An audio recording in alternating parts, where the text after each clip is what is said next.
What's that, Jake? Hey, got a new hairstyle? You're rocking Oh there? yeah. Yeah, I gotta shake it up a little bit, you know. My Unfortunately, wife's calling it my midlife crisis. I'm like, well, yeah, my it's fine. midlife crisis is all my hair disappeared. Yeah, have you tried Manus AI? Because it's actually pretty good. Yeah. I Yeah, tried it like 6 months ago and it was fine. It was good. I just didn't keep up with it. I've heard amazing things though. yeah. I was talking with a friend earlier because he wanted some help with AI for scraping Udemy, and Udemy kept blocking them.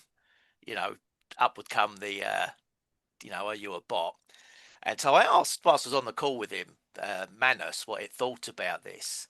Gave me an answer, and then it went ahead and decided it would just do a scrape on its own, just to see what it thought, and it bypassed their entire security and didn't get stopped, and came back with a massive report. Which it wasn't the data my friend wanted, but it was the fact that Cloudflare hadn't actually blocked it, and it then explained what it'd done to get around it. And I thought that's quite impressive. I love when that stuff happens when you're like when you kind of accidentally do something that's incredible. You know? Yeah, yeah. The fact that I didn't even ask it to do it. It just decided it would be a good idea to have a go and see what it thought. And I thought, yeah, great. But the fact it worked, I thought was impressive. Plus, also, I was uploading videos from my local drive the other day.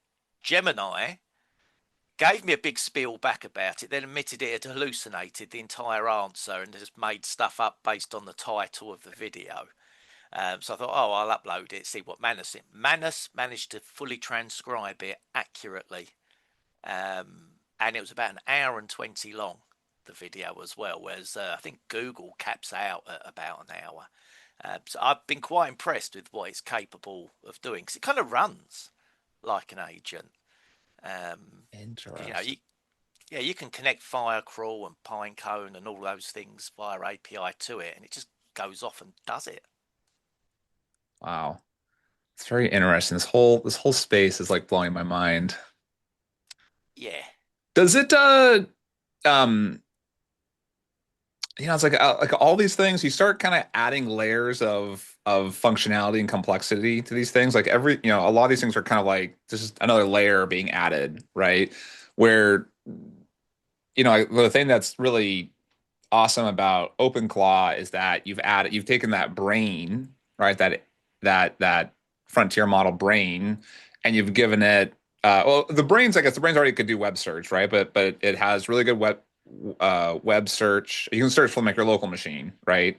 And then you can add memory, heartbeat, the user identification, and just like adding a few of those, just like another layer of abilities makes it just that much better, you know. Does Manus have that kind of stuff? Like, does it have like you can set the user and I like the has an like a soul No, user and heartbeat and I mean, stuff? if it does, I've not found that because I guess it's more enterprise grade, so it's kind of got the security in there, which I guess means some things won't work. There was Lex Friedman interviewed the CEO of NVIDIA recently. That was quite interesting when he was talking about there's three layers they put on. If they let all three go, there's no security, but if they run two at a time, it's kind of fairly secure. So I guess it's depending what you want.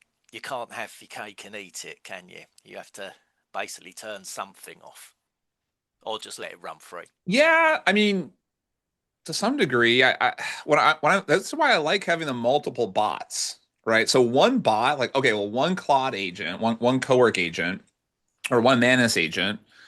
Okay, well, that you can't. There's only so much power you can give it. You can give it you can give it a lot, but you have to have a certain layer of security, right?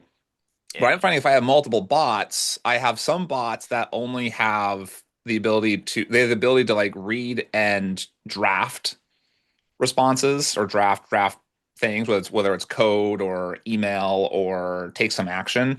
They can like ask for permission to do it. And another bot that just has read access and just gives like thumbs up, thumbs down access. I use that bot to like uh monitor it, right? And they kind of like semi-antagonistic, and I find that actually works pretty well. And that's where I like when I hear just like one like just Claude Cowork by itself, I'm like, yeah, but the multiple things works pretty amazing too. Yeah, I've been trying out some of the ones you got loads of YouTubers posting. There's one Gravity Claw and then Claude Claw. And I set up the Gravity Claw one the other night, which is interesting because they point it at OpenClaw's GitHub. So it goes and accesses all of that and then basically copies it, but in Google's own style to be a bit more secure. But it seemed to work pretty well because that one you can give a soul and a heartbeat and stuff too. But they recommend putting it up into Roundway online, so it actually lives in the cloud rather than on your local machine. But they said it's like a closed system, so it's like it being in a room with a phone that will only ring out, but you can't ring into. So it's secure in that respect. So play around with it because there's things I don't mind if there's no security because I think all you can do is delete shit on there, and I've got a backup, so I don't really care. Then other things think no, there's a credit card there, or there's really personal stuff. I think I'm not going to let you near that. Yeah, the deleting thing, I someone asked me about that. I was at some tech meetup last a couple days ago, and someone said like, "Oh, why don't you worry about everything being deleted off your machine?" I'm like, "Yeah, I'm worried at all times that my machine will die every night, like because machines just break, and that's why I use Dropbox. I have an external hard drive that I back up, once a month or once a quarter. I back everything up, and it's also on Dropbox, and I also make a copy from Dropbox onto Drive, like." Everything's copied because something's going to happen. The machine's just going to stop working because of entropy. Like I have to assume things Yeah. are going to be destroyed, right? Yeah, thanks, AJ. Yeah, I know AJ's like you're going hardcore on this stuff. I love it. Well, this happened to my sister this week with her Mac, and it died. I said, "Well, why don't you have external drives?" I said, "I've literally got 10 plugged in to my PC here, and all 10 have exactly the same copy on, pretty much. Plus I have Acronis up in the cloud." I said because with these drives, like an SSD or an M2, I said they will fail. As I said, so I do multiple backups of the same thing. So if one goes or two goes, I've still got three or four more. you know. I But I she was shocked at the price of the drives. I follow. I call it my 3-2-1 method. And I've done this. This is not AI stuff. This is just computer shit I've been doing for 20 years, right? 3-2-1 method. So three copies of anything I want to keep. Like for me, it's photos of my family, right? That's the thing I really care about, and also business information. So we have like our business repo. It's also pictures, mostly pictures, and then some other like legal documents and stuff that we want to make sure we never lose. So I practice 3-2-1. At least three copies exist, at least two forms of media. So local, for me, local and Dropbox count because that's local hard drive and cloud, and then at least one off-site backup, or air gap backup, which is like an external hard drive. I figure at that point, if that gets me pretty far. I've really have not lost a file in decades at this point. Yeah, it's really rare. It's only when you get lazy and you think, "Oh, I can't be bothered Yeah. today," and then it's the next day that shit happens. Awesome, guys. Thank you all for joining. Lots of people here. I love it. Awesome. Thank you for coming. And I think there's a few new faces too that are probably here. Maybe I presented at Helium 10 a few days ago. So I think maybe some new friends are here. So welcome, welcome. The intent of this is just to get smart people together to start talking about some of these like really kind of advanced AI systems that are all coming out. Probably about 10-20% of the people here are like hardcore hackers, like love SSHing into the terminal. Half of people here are like kind of played with a few of those things, but they're not really like hardcore matrix terminal situation. And then a good third of people here probably have not actually installed, really used much of AI anything at all, which is totally fine. This is a very welcoming place for all different levels. This call does get a little nerdy and technical. which and I try to make it approachable to everybody, but we get a little in the weeds in a fun way. So this is, and a lot of people are here just to kind of be a fly on the wall, listen, which you're more than welcome to listen. So thank you all for joining. Um, I have something I want to try sharing to see if it works with you guys later. I mean, it might be a little tease there for you guys for later. I think it'll be kind of a fun little thing that I've tried setting up that gives some of your OpenClaws more access to Amazon stuff. But in the meantime, I'd love to hear, just kind of open it up. People are, smart, motivated, well-resourced people here. Are there any wins or any kind of fun things you guys have done the last few weeks that you think is worth sharing? AJ, I know you're going pretty crazy with this stuff. Some of the stuff you're DMing me is blowing my mind. I don't know if you want to share your stuff, AJ. And Jen, you had a pretty awesome share last week about replacing some employees. I see you unmuted, AJ. Good to see you. Yeah, so I don't know if it's crazy, but I decided to start building out local libraries for my OpenClaw using ClaudeBot.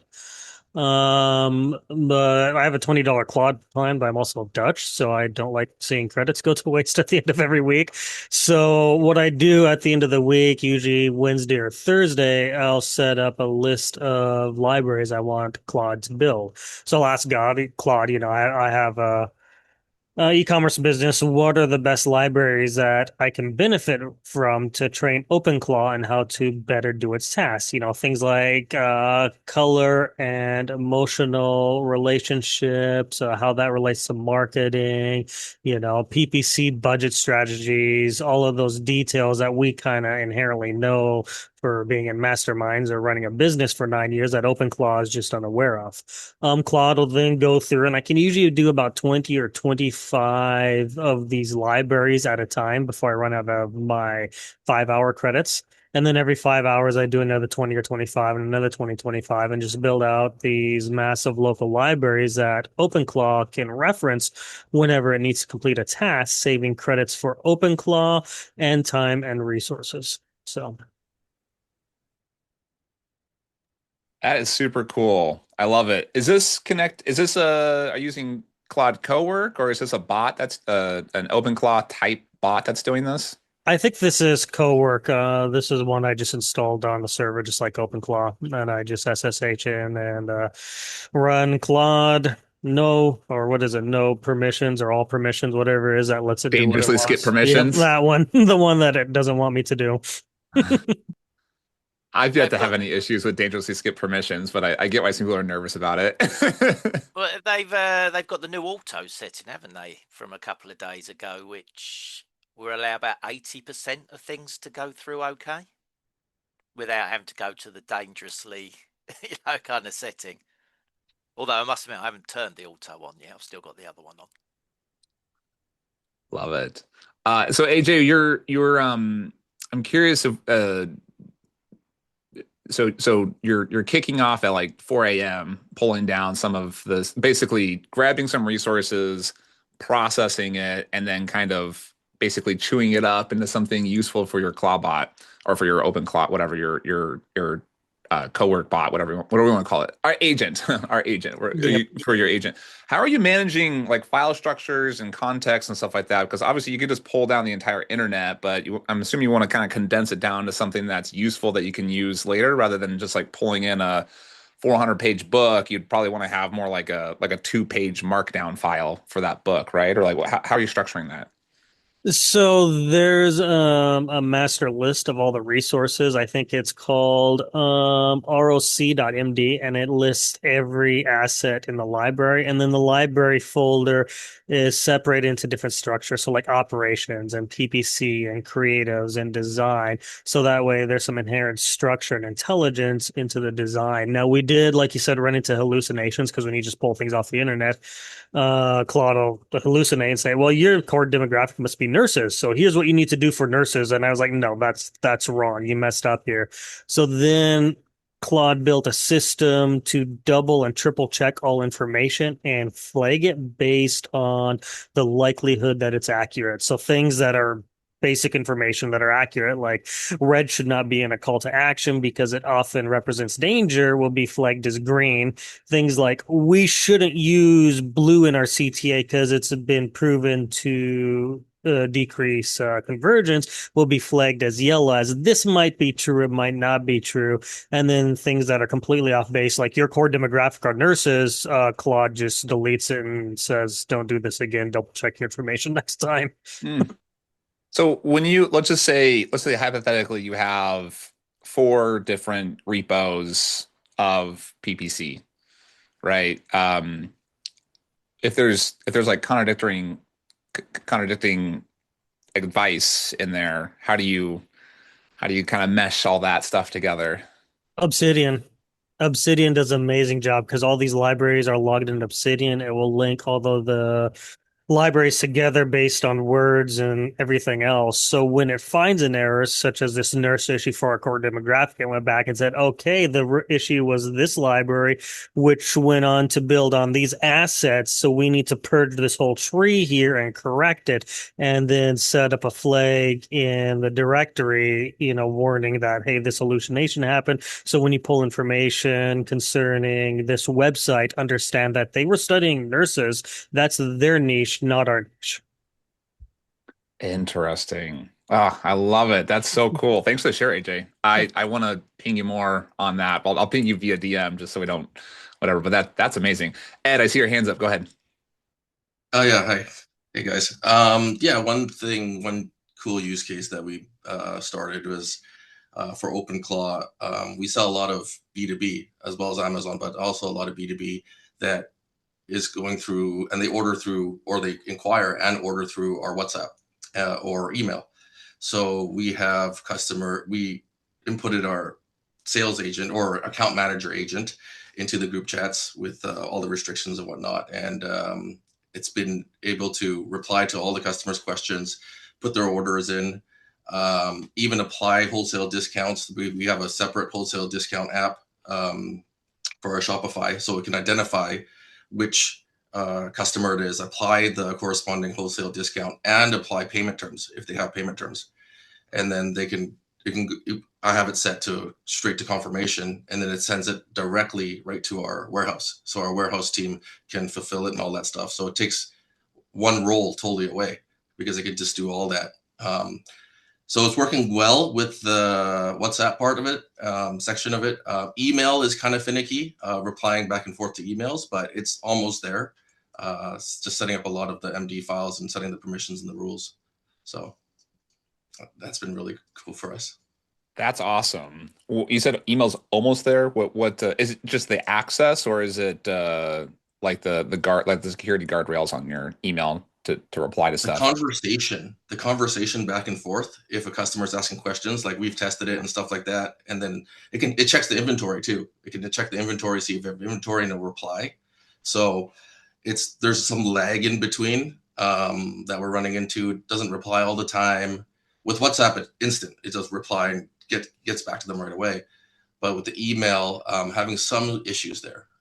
It can put the order in, and it can even do. We have an order form, and some customers fill it out. It's a PDF, and some customers will fill it out with a computer, which just you can just input the numbers, and some people just handwrite it, their quantities, so it can even read the handwritten ones, which was super cool. Yeah. Wow. Yeah. Do you hide that it's a bot with your customers, or do you say like this is our internal bot or something in your emails and messages? I tell them straight up. Yeah. Yeah, I This think that's the better way to go. Yeah, assistant, because if it starts, it did make mistakes a couple times and stuff like that, and you can kind of tell it replies way too fast. Like snap replies with a whole wall of text. So I tell them straight up, like, this is our AI or order processing assistant. That's Yeah, cool. I wanted to. I was looking to actually test something like that, where putting the API into 11 Labs, so when customers contact us, they actually speak to the AI. But I was trying to, because there's sometimes a little bit of a delay. I was trying to work out a way to give it a personality so that when it's accessing data for our business up in the cloud, say on Pinecone, it can make up a little bit of conversation with the customer as it's going along. So it kind of sounds like a person, even though they know it's an AI, because we're the same. I will tell someone it's an AI and not a real person. But I must admit, I've not quite got it to the point where it can fake a personality whilst it's retrieving data and thinking. But I'm pretty sure it's possible. I see Jeff here in the chat mentioned that there are some state laws that require you to identify it as a bot. So Jeff, I don't know if you're able to talk, but yeah, he just linked here in the chat. Colorado SB 24-205 requires you to identify that. So interesting stuff. I don't know if you can add anything to that, Jeff. But yeah, I found, the thing is that people don't like bots when they suck.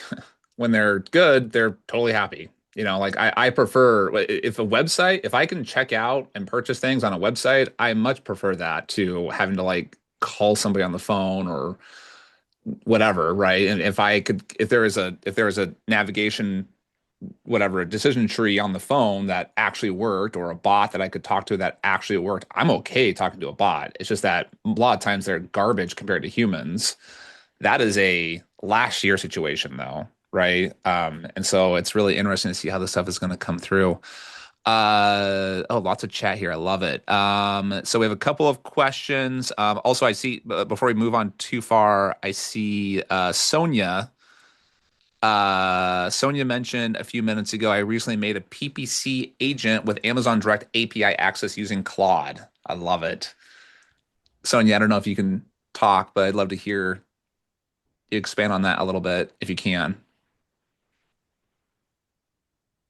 If not, we'll move on. Chris has a question.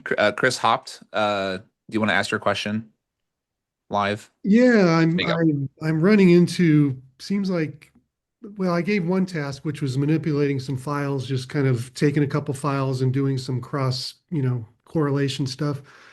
And I kept running into that error. And it's the API. What's the message again?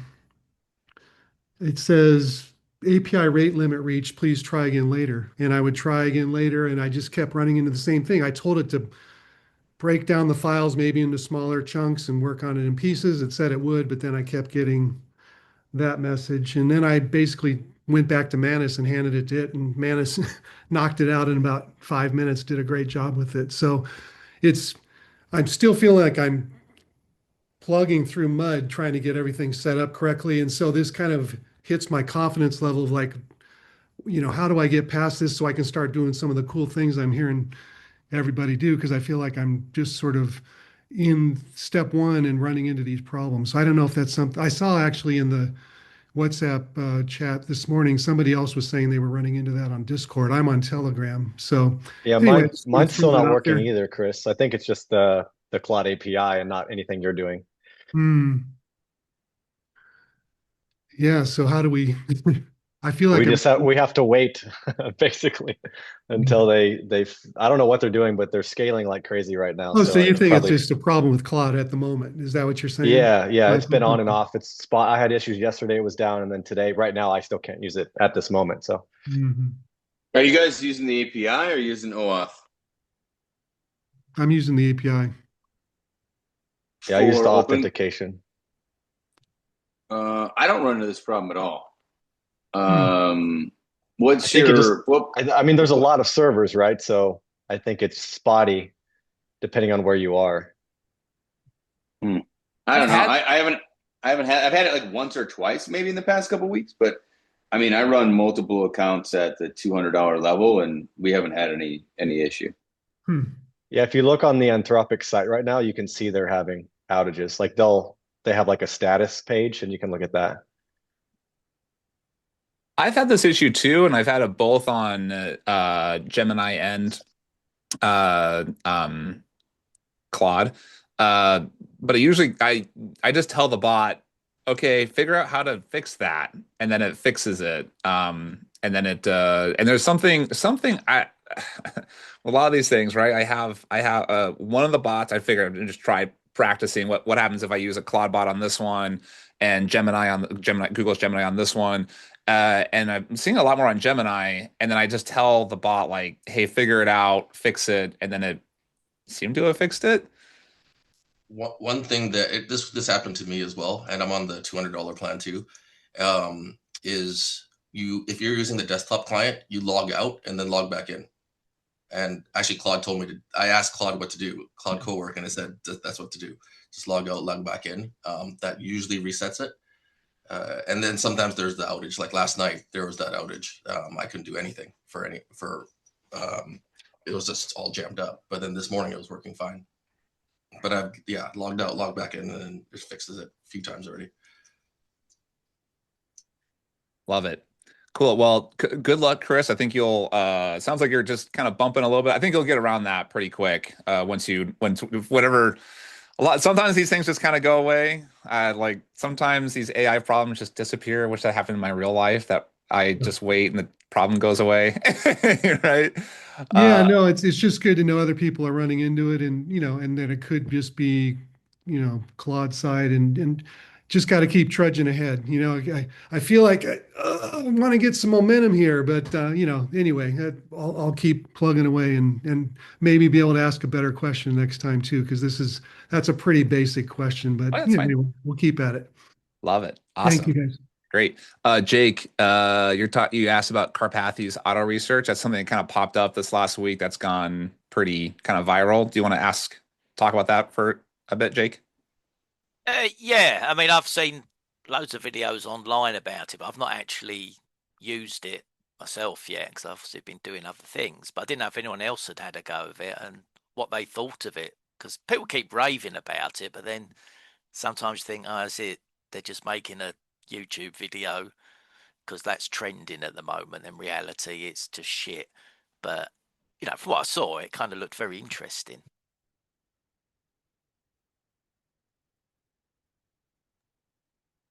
Anyone play with it yet? It's the idea here. So Karpathy's a big influencer in the space, and he's made this model that supposedly improves itself and kind of researches its own way to process its own memory to get better. I've not used it yet, but it's gone kind of viral. The other one too, from the president of Y Combinator, he boy, I forget I forget some of the details, but Gary Tan. Yeah, did you follow that, Rob? That his new project came out. It's another one of those like the fastest growing GitHub projects or whatever. Yeah, Gary Tan came out with something. It didn't look quite as impressive as Karpathy's research. I think the takeaway, I haven't used auto research yet because you need a definable goal. It needs to be deterministic and objective. So it's great for doing like research stuff. But one thing I would say that we did implement is that we created a skill. So if you listen to Karpathy talk, he talks all about skills. We created a skill that creates skills. So we fed OpenClaw, Jarvis, all of just the documentation from Anthropic, so he can create skills the right way. And the skills are what allow people, just like a human, you would hire or yourself, you would develop a skill. And then the key is I made him go through all of our current skills and new skills. They must be self-healing and self-optimizing. So he has to regularly look at the analysis and do a feedback loop on consistently making those skills better, which is essentially what Karpathy was trying to do with auto research. And just tell him to do it, he'll do it.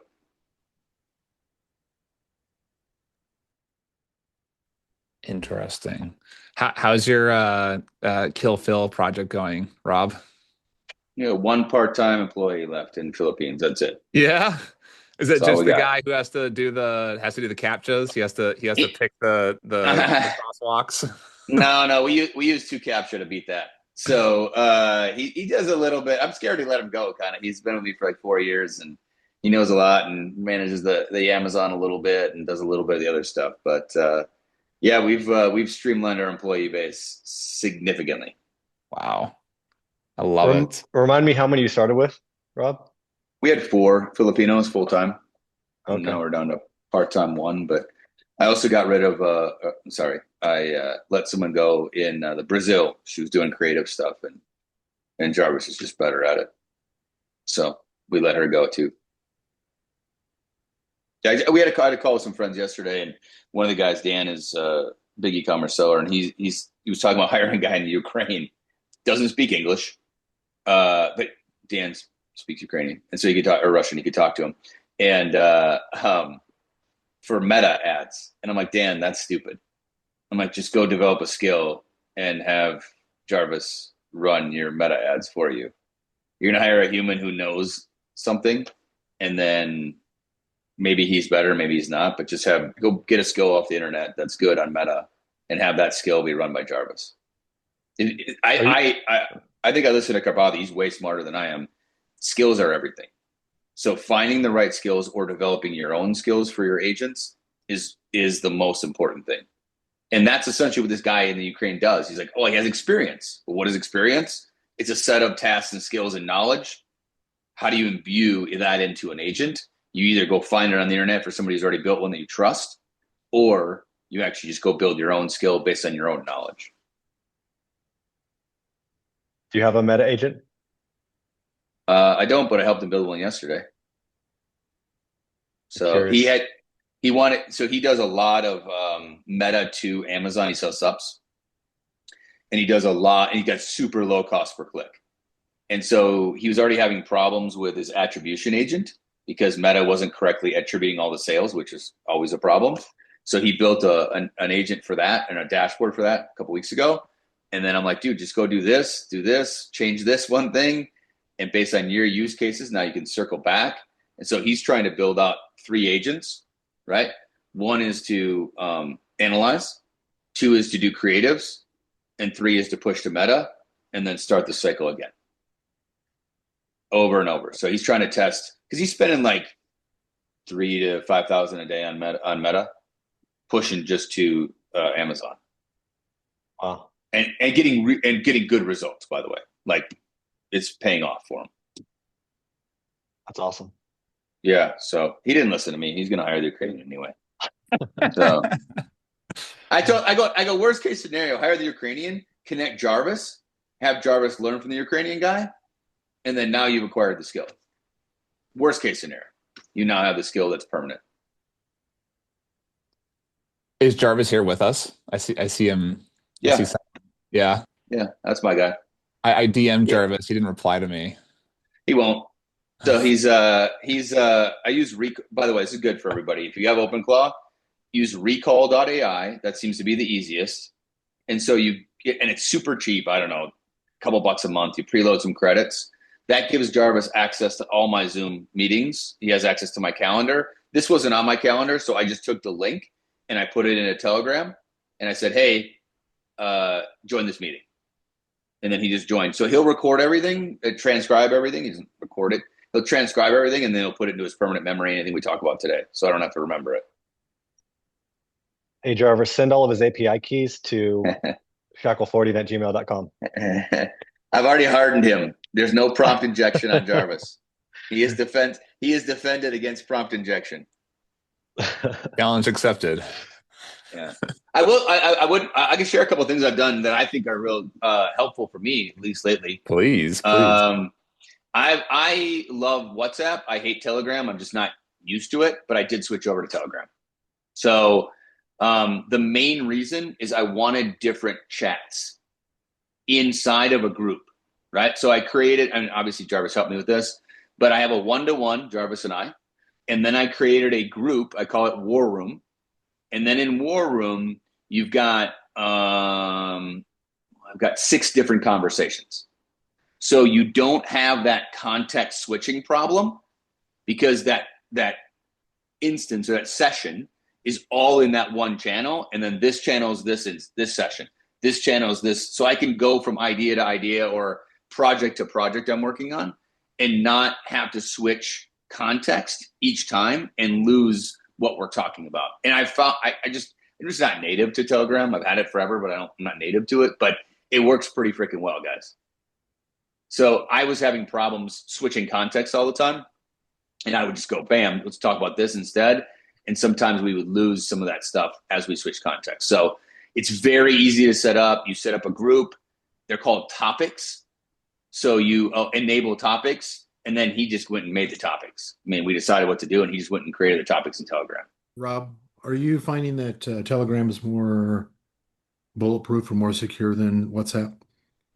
I found that I was dropping less. I was starting to have some WhatsApp disconnects on a regular basis, and that was frustrating for me. Even though I have a cron job to check it, I was getting frustrated with that. But that was the secondary benefit. The number one benefit was context switching. Yeah, my challenge on that, I think with WhatsApp is I give it permission to two my private groups to listen only, and somehow it broke into public groups and started chatting as me. Um, So, that could so have what been I just would like a prompting. I didn't set enough boundaries, most likely. wait. Is this the Brian Johnson I know? I don't see your face, Brian. Yeah, that's me. Oh, hey, what's up, buddy? Good to see you. Good to hear you. I can't see you. Yep. What we've done is we've hardened his security for prompt injection, and he cannot post anywhere because I do have him post as me in my school community, but I don't. He will not post as me unless I give him confirmation. Even when, and we use Slack a lot, so I've got humans and bots in Slack. Even when I give Lucas, my right-hand guy, operator access, and he tells Jarvis to go post as me, he will not post as me unless I confirm directly to him with a via DM. Yeah, that was something we added. Probably, yeah, that was just a foolish lesson I learned early on. I didn't harden it enough against because they're extremely powerful as far as like being able to work around problems they run into. But sometimes that just gives them carte blanche to do whatever they want. Yeah, I tend to YOLO this stuff. Yeah. But so far it hasn't burned me and is in my bank account. So that's one of the reasons why you want to split off, have multiple agents, and not have the one with all the power be the one that you're always communicating with, because it will just randomly one day decide to give itself extra permissions or something else. And that's why it's better to separate them in different buckets. And then you have one that if you need to edit all the others, you can use that one. And then otherwise you have them for specific purposes, and it'll keep that from happening. I added another little tip. This is me being lazy. I got tired of typing in Claude dangerously skip permissions all the time. So I created a shell, had him create a shell custom terminal shortcut. And now I just type YOLO, and then it pulls up Claude code. Just stupid little great thing, idea. Just me being lazy. Mine's the same thing. I use an alias and I just call it danger. There you go. One other thing I just did. Has anybody played with Paperclip yet? No. So but I was watching something about that last night. It looked really interesting. Dude, it's really. Can you use the OAuth into Paperclip, or does it have to be API? It does not have to be API. I don't do API anymore at all. I OAuth everything. Okay. Keep my costs down. Yeah, so Jarvis installed Paperclip the other day. For everyone's background, Paperclip, I've tried a bunch of these mission controls, Kanban boards, all this kind of stuff. And I saw a video about this the other day. I think she's an ecom person, actually. And she's running Paperclip, which is a it's open source GitHub repo. It's pretty slick, guys. It has a lot of the framework you want. And it's got the multiple agents already set up. It's got the project area set up. It's very, very, very interesting. So I set it up. We're not fully utilizing it yet, but I like the structure of it. I like the look of it. I like the backbone of it. There's like 30,000 GitHub repo stars. It doesn't appear to have any security gaps. So the idea is just have your OpenClaw set that up and then have multiple agents in there. And the idea, what I really liked about it, I don't want to manage people, let alone manage agents. So the goal is to have the lead orchestrator, which is your OpenClaw, manage the other agents. So I'm going to work on that this weekend.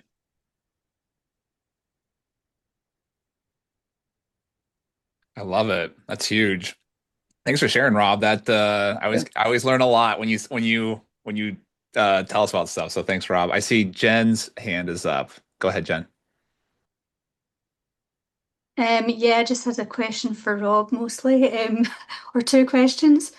So like my kind of main biggest fear is definitely not like him robbing me or like losing all my files or deleting everything or anything like that. It's more kind of like when you've replaced someone, like what if something goes wrong? Like what if there's an outage? What if like he's like it just stops not being able to do the task anymore, which has kind of happened a bit to me, and you don't know how to sort of solve it.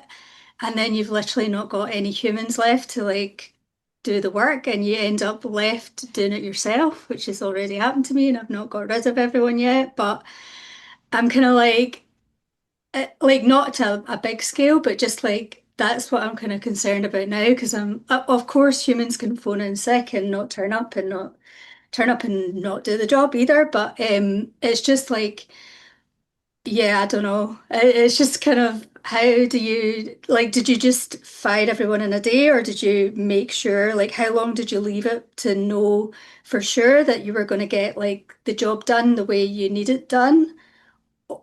Or did you Listen, just go I don't all want a in? reputation. I don't want a reputation as a grim reaper here. I still have employees, so we still have employees. But I think of it like, what would you? I always think the problem in my head is always like, what if a person wins the lottery and gets hit by the bus?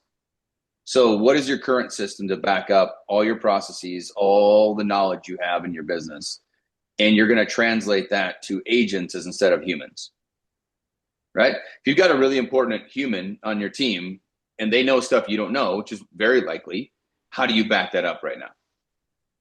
So everything's me. I'm the backup.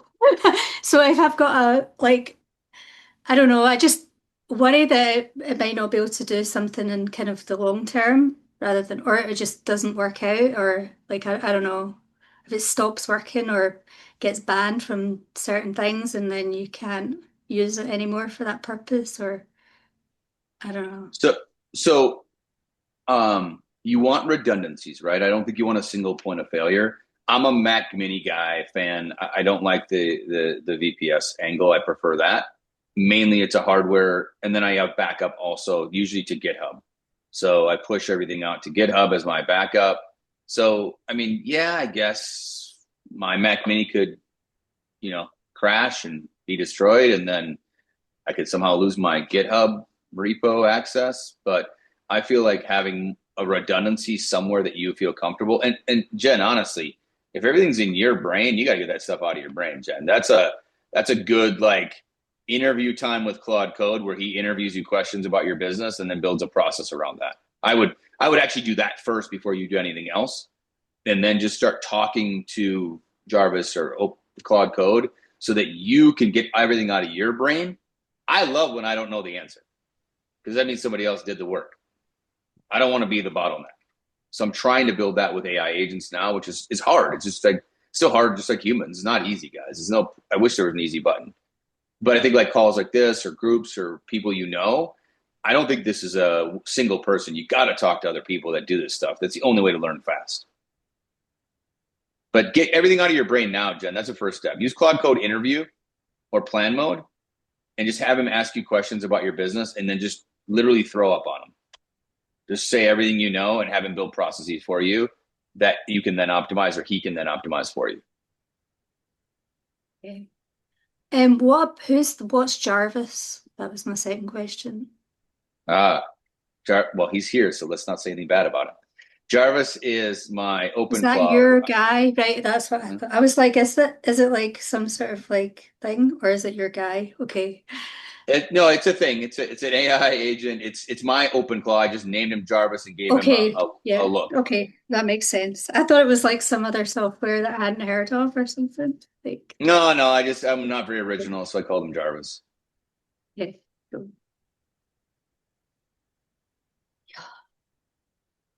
Love it. Cool, guys. I have something fun I want to show you that I made this week. I thought would just be kind of a fun share to try. I'd love some feedback on this. I made a little, so I was trying to figure out like what kind of stuff can I do with the bot. I was getting hitting a little bit of a wall with trying to do like reverse ASIN search and keyword analysis and all these different things like that, right? So all these APIs you can grab the PPC data, you can grab all these different things. I thought, I want to start making something that I could actually share like a skill set and API access to with a bunch of my bots. So I tried making this. It's very alpha right now. It is it's a site that just allows you to create an API, and so you can create an API and give a prompt to your OpenClaw bot or co-work bot or whatever, and it will be able to pull in, do a reverse ASIN search. So you can just put in whatever your ASIN is, and it pulls down all the top keywords for that ASIN, top competitors, and keyword seasonality. That's what I have right now. That's what I got implemented this week. And my goal here is to, these are the first three things I have. These are the things I couldn't find anywhere else. And so I made these ones. And of course, there's these three endpoints right now. The goal is to get this to a shit ton of endpoints, something where you can do a full analytic, anything you can possibly do with any of these other analytic tools, you can do with this one is the idea. And so I set it up. I thought it'd be kind of fun. If you guys want to try it out, you can just go get API access, and it should create an API key for you, and then it will create a little prompt that will show you just that you can just literally copy that over to your bot, and it should just install everything for you. So I thought it'd be kind of fun to share that. Let me show an example of what it looks like.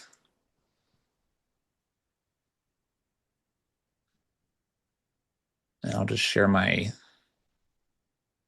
Hopefully we're all Was that a friends here. specific So URL that you were wanting us to go to, or just saying in general? It's in the chat.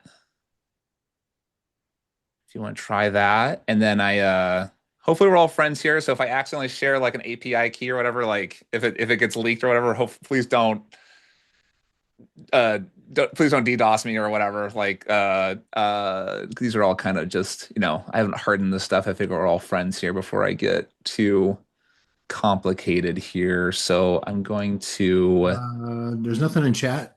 Is everybody else seeing that and just not me? I see a thumbs up on the one I posted. I'll repost it. Yeah, I see it. You might be in the wrong click on everyone in the chat at the top. I see 3 thumbs up now. So that's why. Yeah, and so again, I'm just trying to make a few things. This is me just playing around, right? See what kind of stuff we can make. So here's an example of what it looks like when you sign in. I just have an email gate on it that you don't even have to verify your email. I just put it there just so I can kind of limit it just in case it gets leaked or whatever. But it gives you a prompt when you put the email in. It just creates a prompt for you that you can just copy paste over and put it right into your chatbot. And so here it explains the API endpoints, how to use them, and blah blah blah. And here's the link to go to. And the bot should just go in there and just say, "Great, I read it all. Great, I'm reading it. I had some errors, but I fixed the errors." And then here it says, "Okay, API working. Here's the seasonality endpoint. I checked for pool floats." This is just again, I couldn't find. I was trying to do like some projection stuff, and I couldn't. I wanted to look at the keyword demand over time. And you can you can go into the Helium 10 UI and all that kind of stuff, but I couldn't find just like an API endpoint. So I made one. So that is set up. And then here's an example of what it looks like. I put one of my best sellers in there. So I said, try this ASIN. And then it pulls it down. Counting pegboard is the product that we sold. We sell. The company I sold is currently selling it, right? That's product was one of my top sellers. And it pulls in all the keyword demand here. Of course, it looks better if looks a little weird on this text interface. But it pulls down the keywords, and that gives me the top competitors as well. So I can see the top competitors here, and I'm still working on that. It's working. I'd say it's good. I'd say it's a B plus right now, not an A. I think I can probably get it to an A level this week. But anyways, I don't know. I thought it'd be kind of fun. Share it with you guys. See if it works. See if you guys break it. And let me know if it does if it does break or if it doesn't quite work perfect, like give me some feedback. I'm just kind of looking for a little bit of little bit from the group. Did anybody get it working already? Yeah. Yeah. It looks good. Did it looks work? good. Yeah. Yeah, I got keywords by sales score. Are you what is the data that you're bringing in here? It's pulling down from I'm using Jungle Scout API and then adding my own Okay. stuff on top of it. Okay. So I'm not doing the scraping. Okay, got it. You're just accessing their API. Accessing their API and then adding my own stuff on top of it as well. Yes. That's what Brandon did for Data Dive for the first like couple of years. Yeah. It's a good idea. Smart. Well, you don't need to do all that stuff. Don't do all the hard work. Put it on top. The API scraping is tough. This looks good. Sweet. Cool. Can you get SQP data from their API from Jungle Scouts? There's no API endpoint for that right now that I know of. And I know what a lot of people do is what a lot of these tech solutions do is you either just manually download and upload that file because it's like a brain analytics thing connected to your account. And you, as far as I can tell, you can't get it programmatically. So you have to have like your authenticated account connected to brain analytics to grab your own specific report. That's my understanding, but I'm sure there's a solution or there's a will, there's a way with that kind of stuff. Yeah. How would you want to use it, Rob? Well, that's what I'm a big SQP fan. I mean, I want to come in, I want to pull in the SQP data to identify where we may not be running ads or may not be organically ranking high enough for a keyword where I outperform the market. That's the number one use case for SQP for me. With the SQP, AdLabs, their platform has your SQP data. Where are they grabbing that from? What's the website? AdLabs. I use that for day parting, setting up day parting because you can set a positive and a negative. But they have your SQP data on there, so obviously Yeah, getting but it from somewhere. Yeah, that's a solution provider API access that is then subgranted by the brand. So that's the same thing we do at DeepM is we just have that all hooked up so that each of our users just grant us permission to the various APIs that we need to pull data from. All right. The only thing that doesn't work on that is like if you're like Vendor Central, for instance, they don't have the SQP data through the API yet. SQP is specific to the brand, right? Because you can't like if you were in toys, you can't get beauty, right? Yeah, Oh, correct. no. Well, no, it'd be specific to your brand, correct? Be nice if they shared like an actual API endpoint that we could all pull that data down from. Well, yeah, if that was the case, then we'd know exactly what everybody's strengths and weaknesses are at the search term level. And they won't even. Well, that wouldn't go wrong at all. I shouldn't say this on the recording, but you can't even buy the report overseas. It's not even available from a service provider overseas. From an insider service provider. Hey, listen, I don't know where these guys get them from, but it's not available for purchase either. I'll make a quick phone call to the NSA. I'm sure they're about to get it. Hey, listen, if we're fooling ourselves if we're thinking that the Chinese don't have all this stuff. They probably have access to all this stuff. Interesting. I love it. Cool, guys. Well, we're scheduled for an hour. We still have like 5 minutes left. I'd love to hear any other wins or any other things, questions that people have. Yeah, Jason, let's hear. Just kind of, there was some hackathons that I missed, and I'm trying to figure out your library of where and how to go and get. Is there there was a few like a couple weeks ago that I wanted to check out. Where can I go see your replays? Yeah, I need to get better about organizing these replays. I've had two recorded by my AI Fathom bot, and two I just uploaded to YouTube. So I will figure out a better way of sharing the library. But I have an idea. the ones that are on YouTube are linked here at the bottom of this link. Okay. And I will also share this recording too on that YouTube channel. Billy, go ahead. Hey, Andrew, this is I haven't checked this, so it could very well be against terms of service, but setting up an authorized user on Amazon for your account and having OpenClaw get restricted permissions to that authorized user with then restricted cadence of what it goes in and does, wouldn't you be able to bypass the SP API and just be able to pull your SQP reports and that kind of stuff from OpenClaw at that point? I mean, you just have Claude Chrome extension installed and grab it from there. Yeah. There's Sure. ways to do it. Like I've been able to pull different reports, but it's kind of a process and finicky, and Amazon changes things, and the moment they change something, it doesn't work. So it's not smooth, kind of a lot of setup to get to work. Yeah. Possible though. Like if there's a will, there's a way. So I wasn't sure if there's anything anybody's seen regarding Amazon discussing access like that from unrestricted bot at that point. I know that they obviously try to put enough guardrails up to prevent scraping and any other attempts at specific data. But it just seems like they opened a massive loophole for authorized users that way, and you can avoid the token usage from the API by giving a new authorized user, whether it's human or bot, access. yeah, I think they don't really look for scraping so much on the Seller Central side. I think it's mostly Mm, just on the front facing pages. cool. So with API access as well, like, is there like it's really hard to get API access as a business to your own data.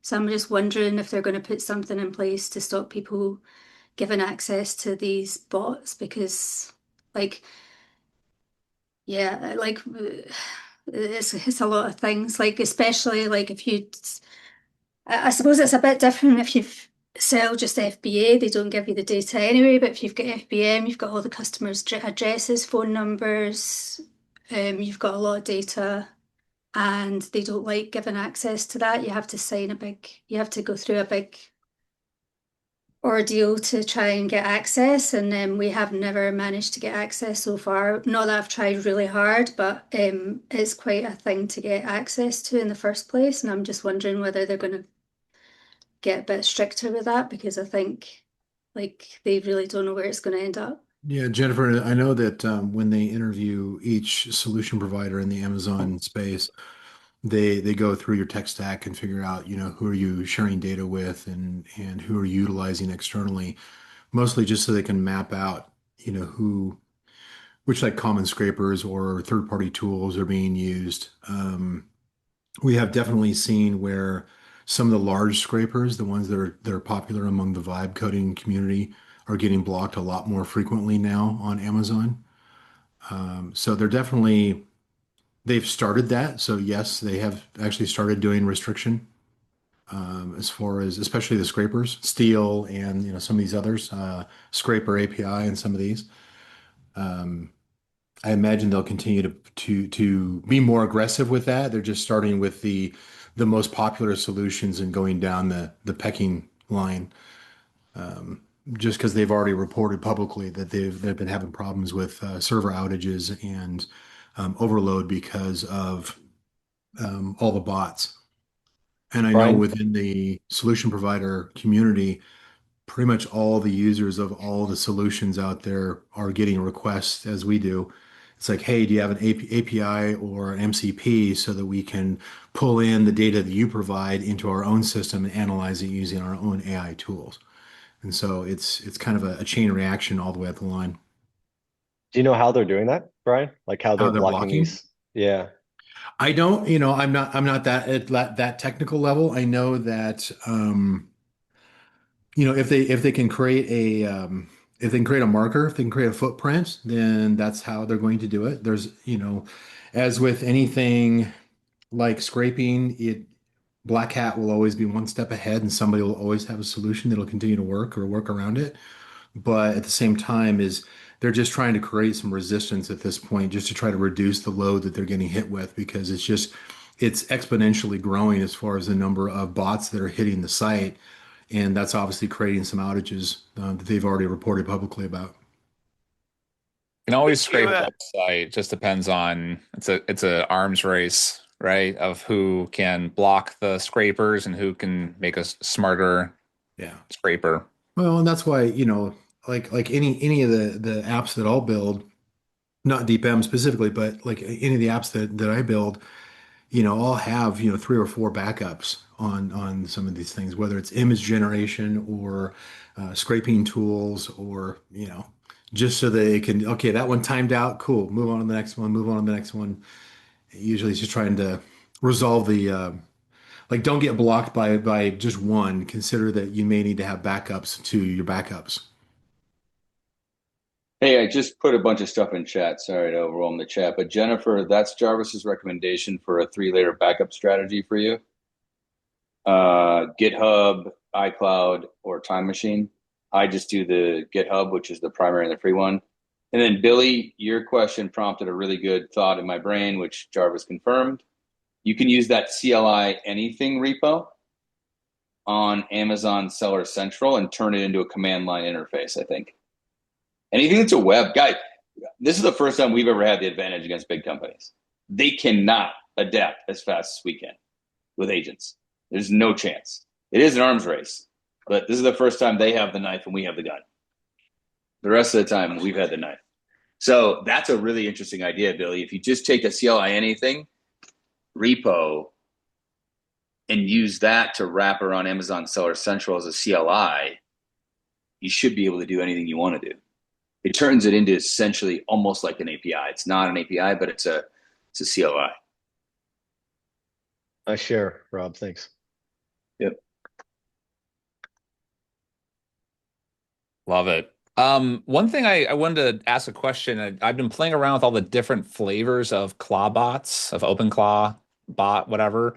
And one thing a big announcement that came out a week or so ago was, I think it was the beginning of last week, was Jensen Huang, the CEO of NVIDIA, announced their own flavor of OpenClaw from NVIDIA called NemoClaw, NEMO Claw. And it's supposed to be kind of an enterprise hardened security system based off of the OpenClaw protocol, which I thought was a really cool idea. I've not installed it yet. I've been playing with other versions though, PicoClaw and ZeroClaw. They're supposed to be their big advantage is being able to work much better on kind of low, medium resource hardware, or whatever you call cloudware, right? And so I tried installing it on my VPS, and it works great in the sense that it's less memory it's consuming less RAM than the OpenClaw bots are. They're just not quite as good though, and maybe that's the trade-off there, is that we're not using quite as much, as using substantially less resources, where I could probably get dozens of these things on a $8 a month VPS service, right? So you can have dozens of, a dozen bots, no problem. They're not quite as like, I don't know. There's something about, maybe I just haven't gone through all the implications that kind of make it working just as well as OpenClaw. But it's interesting because I'm finding these to be really good as their own little siloed thing. So I made a ZeroClaw bot for every inbox that I have, right? So that ZeroClaw manages just that one inbox. And for security, I don't want it to actually send anything on my behalf. So that I've locked it down so that it just does just has read and create draft access. It can't actually send any emails, but that's working really well for me. That kind of stuff, and because I have a couple of different inboxes, I just have a ZeroClaw for each one, just to keep them all isolated, right? And so I updated the SOP to include some of that Gmail connection stuff. Like everything, this is a way to get started, and this should help you get started. But your AI of choice also helps a lot to get through these technical things. But there it is. I been trying to update, keep this document up to date, right? And just because I have had a few questions on this, on where are the new parts of the SOP. There's a tab here. So if you go to the far left here, I tried to make a little like, hey, just so you know, it's over here. Make sure to look here for the tabs. And you can see like AJ added this one. So thank you, AJ, for adding this Oracle. If people want to be super free and not pay the $8, there you go. And then here's the system I set up, me kind of going through ZeroClaw. It's not quite as refined. Yeah, I'm trying to, yeah, I mean, that one's not really ready to share yet, but I was just taking some notes there. The Gmail one is much better. And then the memory stuff is some stuff I've added. And also with your SOP too, Rob, I've added yours in here. So I'm trying to organize this a little bit better. We can make it kind of a multi-step process. Yeah, anyways, curious if anyone else has used different flavors, right, of clawbots. No, but I just put a link to GenSpark's version, and I have a GenSpark account, so I was going to have a play around with their one. I've heard good things about GenSpark and their clawbot. Yeah, GenSpark's a great company. Their platform's pretty good.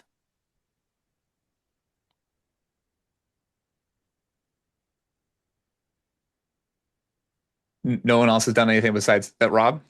No, I haven't. I found it works so well. I think the hardest thing about AI now is, I mean, there's 80 new things per day.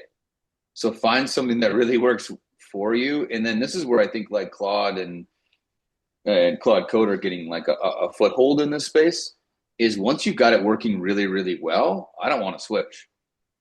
The switching costs are too high to modify. So find one that really works for you, and then the barrier to switching becomes much higher. So that's what I found. It works so well for me. Yeah. I don't see a downside for me switching. Yeah, I was going to say it's 80. There's been 80 updates since we've been on this call. Yeah, we live in the singularity now. So that's what it feels like to be in the singularity. It's easy to feel overwhelmed. So I like your reminder. It's like, pick one, stick with it. Exactly. Alex, you said that you tried in the chat here, you added that you started NemoClaw, but it's a little fiddly. I don't know if you can chat. Yeah. At the same time there. Yeah, no, I tried. That's because it just got released when I was installing or going to get around to doing OpenClaw, and yeah, it just was nowhere near as kind of user friendly as OpenClaw was, because also it creates that sandbox, and so in order to give it access, it also needs an NVIDIA API key to kind of create these tunnels out of the sandbox to speak to with that protection comes the requirement for more tunnels to get it out. And then sort of like drilling more holes in the wall, and each one of those holes, so it's not quite as beginner friendly as OpenClaw might be. But the idea of it, I liked the speech about what the kind of future, as I understood it. Jensen's future is almost like a marketplace where people will create agents, which you will then charge people for. If you build a skill out, and it makes a lot of sense that your agent will be using your authority to pick what is the best model for your use case, as opposed to NemoClaw deciding it for you, like someone else. That's where the human expertise comes into it and says, of all the models, this one, architecture, we actually need vision, we need written word, and some other ones, well, we don't need vision, so why would we include a model that has that in there, and kind of leaving it to that. So I think it's interesting. I can see some sort of marketplace getting established in the future. Yeah, I think that's definitely going to happen. I mean, it's forming right now. This is why it's a fun space. It's all forming right now, and I can definitely see that being in the future. Love it. Awesome, guys. Well, let's last question or comment. Anyone want to have anything else to add before we wrap up this call? Just that I appreciate you hosting. Of course. Yeah, I love it. I'm gonna try. I'm gonna add a little survey question here. Someone want to say something while I got the survey going? I did actually have a question about WeChat and Alibaba, just because I'd seen some. I mean, it's just the outward marketing of some things saying, it can now do all this stuff and speak to suppliers. But when I'm asking my OpenClaw about connecting to WeChat and Alibaba and stuff, and it's telling me it can. It still says I got to copy and paste the messages. Is that? I mean, am I missing something here, or is it just being oversold by other people? No. So you have OpenClaw set up, Alex? Yes. Give it the CLI. You don't have to give it to it, but tell it to use the CLI-Anything repo. Okay. To turn Alibaba into a command line to turn Alibaba into a CLI for you. Got it. I have a friend, Derek, doing this at scale, and it's working very, very well for him. Basically, if you think about any web UI, almost any web UI can be turned into a command line interface now. And so that is what allows the agent to communicate through the site. CLI-Anything is a really powerful repo that I don't hear a lot of people talking about. Yeah, sorry, I was going to say, I saw someone use that CLI-Anything to connect it to Blender because it's open source, and it started creating 3D like scenes and animating them, and I thought that was an interesting thing to do. While we're talking here, Jarvis just wired up that CLI-Anything for Amazon Seller Central. It's wired right now. I love it. Awesome. Can you describe? So the idea is that it basically turns. I'm kind of confused why. Because think about like a short pitch of what it does. why it's better than just having like a standard OpenClaw interface. I'm not a tech guy, so I'll try to give my best explanation of this. But all websites are built as UIs for humans, right? Well, all of our tools, actually, Kanban, everything else is built for humans. What we need is the root layer of the information so that the agents can interact with that root layer without the interfaces on top that are just user interfaces for us as humans. So if you think about this, the agents are going to be doing most of the work in the future. So what you need to do is it's almost like deconstructing. Brian might even be able to give a better answer than me on this, but it's kind of deconstructing the UI that is layered on for the human back to the base information so that the agent can communicate much faster. That's how I think about it. Interesting. Yeah, everything's built for humans, right? So all we're trying to do with visualization, like anybody that's ever built a dashboard, I've built a ton of dashboards in the last 15 years, right? And I always think about it. Every time I build it or someone else builds it, I say, build it for an 8-year-old. It has to be an 8-year-old's comprehension so they can look at it. It's red, yellow, green. I know what that means. It has to be simple and easy to understand. All that we are doing is taking data or information and turning it into a visualization that humans can easily understand and get. That's what websites are. Behind it are data. The agents don't need the pretty interfaces. The agents need the underlying data. And then it's faster, it's cleaner, potentially less detectable. And so everything I think about now is how do I build for agents versus build for humans? Because it's now, but it's the future. Love it. I love it. Cool, guys. Well, thank you so much, Rod, for sharing all this stuff. I always learn so much from you. Thank you for coming. And Brian and Jen and Jake and everyone else who participated today. So we're gonna wrap it up there just to respect our time here. I ran this poll, see what you guys think, and you guys really like this call. I got very high marks here. Almost everyone gave it a 10 out of 10. Great. So that's fun. I'll end that poll, and there we go. Okay, cool, guys. Well, I'm going to get this recording up, hopefully an easy to digest transcript as well for your bot if you want to throw this transcript at them and will be forever immortalized in your Obsidian memory or something. So we'll get that shared out probably this afternoon. And otherwise, I'm out of town next week. I might have one of these things 2 weeks from now, because people are really liking these things. But we'll let you know. Everyone here should be on the mailing list, and in the chat groups and stuff. So I'll make sure to invite you again. But thank you all for coming, and very excited for this new agentic world we live in. Have a great weekend. Love it. Awesome. Thank Thanks, you. Andrew. Thank you. Thank you.